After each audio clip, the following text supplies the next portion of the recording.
Hari Om, Namaskaram to all of you. I have received a message from one of our friends. Thanks for the response, Guruji.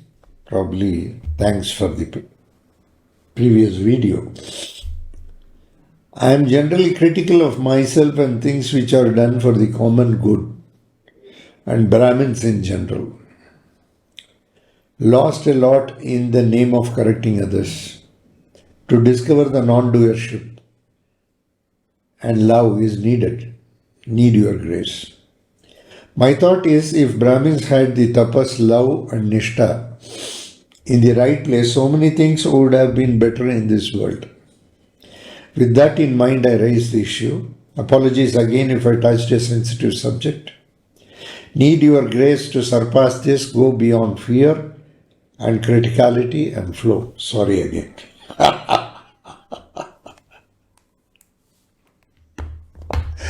There is nothing to feel sorry about this. Just you express your opinion and I told you the practicalities of things as they are. Yeah, it's always easy to be critical of things, but to get things done is very difficult. To criticize is easy. There are lots of things. We learn. Every minute we keep learning something or the other. The question of criticism comes only when we start thinking that we are above all this and we are more perfect. The very thought that we are perfect, once it settles inside you, you are already imperfect. All of us are traveling towards that perfection for which the Lord Bhagavan is giving us a lot of opportunities to correct ourselves. As we live life, we try to understand things from our own experiences. We correct ourselves. Sometimes even the conclusion from the experience may be wrong, and over a period of time we come to know that also, and once again we correct. So correction keeps happening. But one has to be alert enough to accept. One good thing which I like in you is you are accepting where the fault is. You know where the fault is. So correcting is very easy. Little bit of awareness, that's all. There are people who are stubborn enough not to correct themselves. Even if you correct them, they won't correct. Because they always feel that they are right.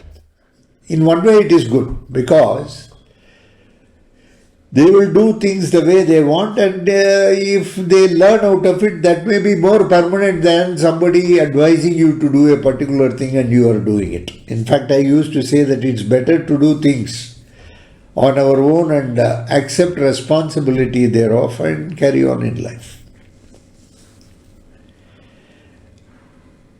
Of course, what your thoughts are very noble. You say that the Brahmins, if they had some nishtha, if they are really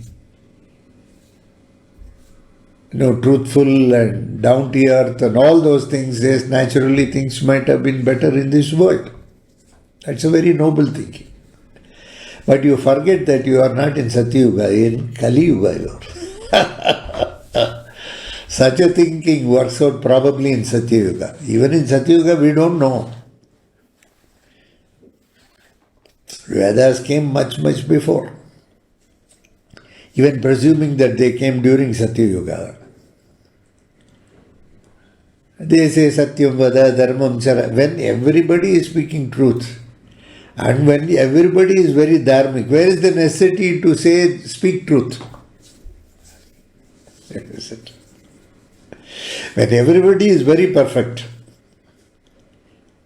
mentally, morally, physically, when they are very perfect in doing things, there need not be an advice. Respect your mother, respect your father, offer prostrations to them. Please speak truth sweetly. If truth is very harsh, don't speak. Satyam bruyat, priyam bruyat, satyam apriyam na bruyat. Priyamchana Andrudam Bruyat, all these things, why it was said in the first place?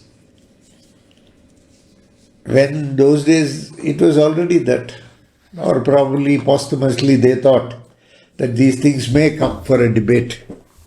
At that time people should remember, okay, have they written? We don't know. Maybe. That is what was shown. It was not written, in fact.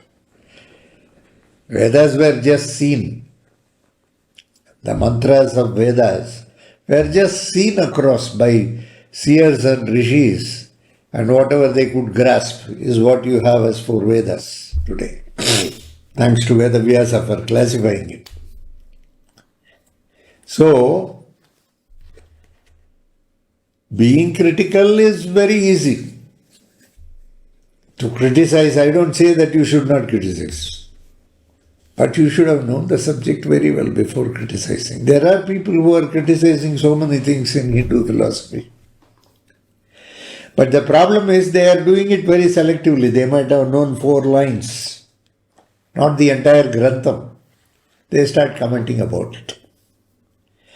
See, even if a paragraph is there where it says that I have shouted at you, the previous prologue, epilogue, everything has to be studied to know why you were shouted. I am not a fool to shout at you, just like that. Or I am not that impulsive. There might be a sequence for it. So highlighting those 1 line or 2 lines is not proper. So one should have known everything in entirety. Suppose you are criticizing about Brahmins, you are criticizing about how the way they are behaving. You must have a thorough knowledge of the subject. Not merely saying that Brahmins can have Nishtha, Brahmins can do this, Brahmins can do that. Today they go through a lot of things. Those days kings were taking care of the Brahmins and they were doing things because basically Vedas came for Nivarti. It came for liberation. But today they use it as for Pravarti, as though for their day-to-day living they are using it. Because today there is no king to take care of them separately. Okay. So they have to take care of their families. So naturally there will be here and there certain things going on, which I don't say is proper, but there are various reasons. Yes, let noble thoughts come to us from all directions, like Rigveda. But what happens is, when you start criticizing somebody, unknowingly you are implanting some fear in his mind. He is being threatened, he is being challenged. That will earn enmity. Whether what you criticize is right or wrong is another subject. It may be right also. It may be perfectly correct also. But you will be earning enmity with that person. Because today nobody likes to be pointed out. Even kids, they don't like it. If you point out, they become rebellious against you. They start taking to other ways of having friends and peers who will advise them on their personal matters. Where you should have been, as a parent, you should have been the guiding force for the child. The child will start depending on peers and friends and others outside instead of you for guidance in its personal life, which is very dangerous. If you are very approachable for the kid will come to you when it has problems. So, of course, elders, you can't help. If you go and tell them, they will say, mind your own business. It will be hurting you in turn. Okay, we have not come here to correct the world. We have come here to live in this world. There may be some disparities. There will be certainly some disagreements. People may not agree. It's different schools, different ways of thinking. Lord has already made us that way. But we are all one. Vasudhaiva Kutumbakam. We are all one as a family. So we have to sync our differences in case we want to move ahead in life. Even if a person has to realize, lot of compromises have to be made not just by the person, even by the people who are dealing with him, in and around the person. then only you can bring him into the straight path in which he is supposed to travel. Very boorishly, if we start criticizing people, ultimately we will earn only enmity and not friendship. And nobody is going to, even your own friends, will not be very happy with your comments. The aim is to not hurt others, but at the same time to keep seeing how best we can do things in life. Whether we like it or not, this is all a part of the system. As I told you the other day, weeds will also come in the farm, and we have to keep removing it as and when it comes. It's not the person who has to be removed, the thought of the person who thinks negatively, who reacts negatively, who acts negatively. Those thoughts have to be removed, not the person. That tattva, that philosophy, what they carry. So that will help one to really improve their dealings with the society. People will be more happy together. Nishtha, yes, of course. Many things have been said in the Vedas as to how one should have a discipline, a code of conduct. But today, nobody is able to be like that, including me. Okay, all that what is said cannot be followed today. Today, under changed circumstances, the gurus, masters, they still, they go through all the prescriptions that are given. At the same time, they vet it also here and there so that people will follow it. To follow a few compromises here and there should be adhered to without changing the base. What best we can do. Okay. Suppose you have a home. You want to build one bathroom there, and additionally for that, you will try to compromise something inside. The area is the same area. You cannot build the bathroom in the neighbor's house. So you have to build it, so you will constrict a little bit the bedroom and you will have the attached bathroom. Like that, one has to learn to compromise a little bit to correct situation according to one's life. Whether we like it or not, life has become a theory of convenience. If it is convenient, yes. Okay. People change over a period of time because they see what they see, we don't know. How they behave, we don't know. Okay. So, it's all a question of mood. Sometimes in that mood, people will say so many things which may not be true. Okay, somebody was telling me, Guruji, I want to talk to you, something very serious, I have to discuss with you. All these things she said. She lives abroad. When she was here, she told me. I was expecting her call, thinking that there is something major. In fact, if you are able to solve your problem and the problem doesn't come to me, I am very happy about it. Because I need not get to know it. But since she said she will call me, and she didn't call me. She didn't even say why she has not called me. Or she never thought that the Guru will be waiting for her call. She took it very casually. Till that she has not called. She has gone back abroad.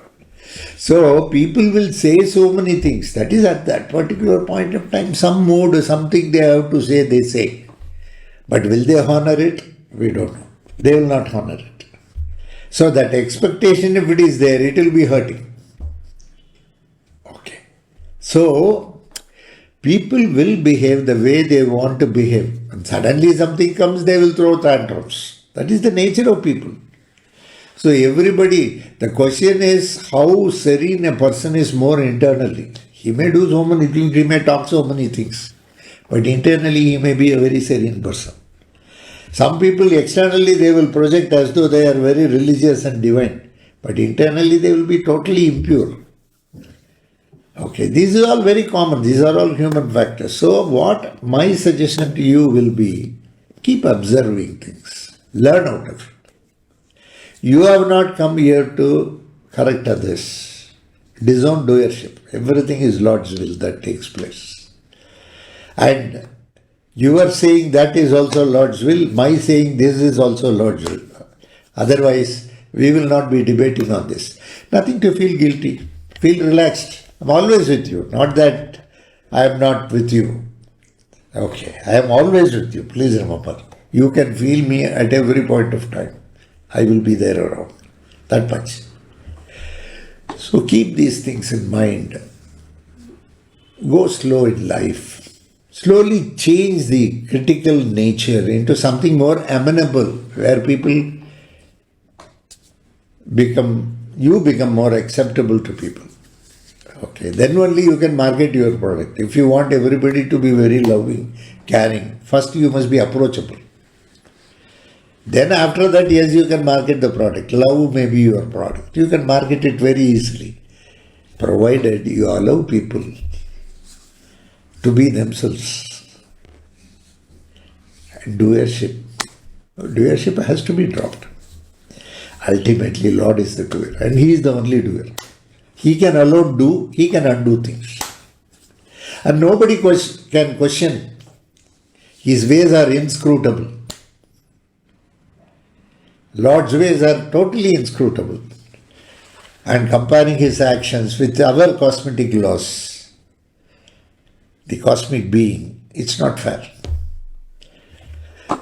Keep these things in mind. Keep observing. Have total faith. Have a lot of love and compassion for others.